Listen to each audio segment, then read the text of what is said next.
Hi everyone, welcome back. Okay, so far we've been talking exclusively about work surfaces and countertops. I'm going to shift topics a little bit here and talk about the floor area and space for your users to move around in the kitchen.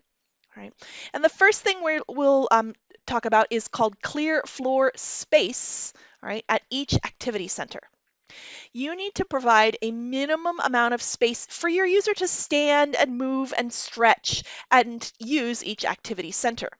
All right, that's typically about 30 inches by 48 inches.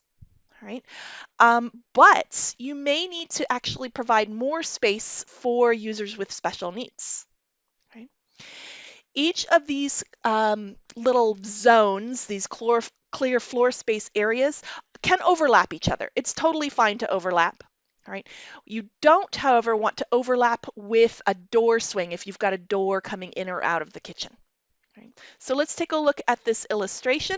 Over here, we've got a kitchen floor plan. Here is the refrigeration center, and you can see a clear floor space for this area. Here is your sink center and a clear floor space. That's this rectangle with the hatch marks. All right, and here is your cooking center with its clear floor space area.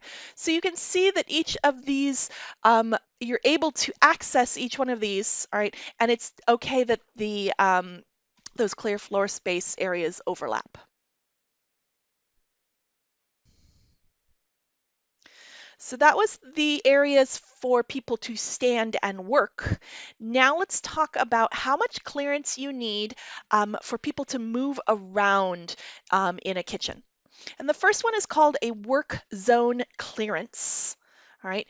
And this includes a work route, which is the area to move around in, all right, and walk around the kitchen, and that clear floor space for maneuvering. The number you need to remember is between 48 and 52 inches. All right, and that's going to measure from edge to edge, for example, from countertop to countertop, or if there's something else sticking out a little bit further, for example, an equipment handle, you need to take that into account. All right, so give us at least 48 to 52 inches, all right, to be able to walk around and maneuver in your kitchen. These illustrations here, on the left, we're showing the same work zone clearance, that 48 to 52 inches. All right, and this illustration is just letting you know that that includes things like drawers and cabinets that can be moved and closed and kind of gotten out of the way. Right. On the right-hand side, we've got a kitchen that's actually going to get traffic through it. All right, there's going to be people walking from maybe one room to another, maybe from the garage to the dining room or something like that. And so we need a little bit more space. So if you're going to accommodate through traffic, all right, extend that work zone clearance, all right, to about 60, maybe 66 inches even. We also might want to extend that work zone clearance for universal design and people who need a little bit more room to move around. All right, so you could provide a about 60 to 66, 67, it says even, inch turning circle diameter, all right, when needed for universal design.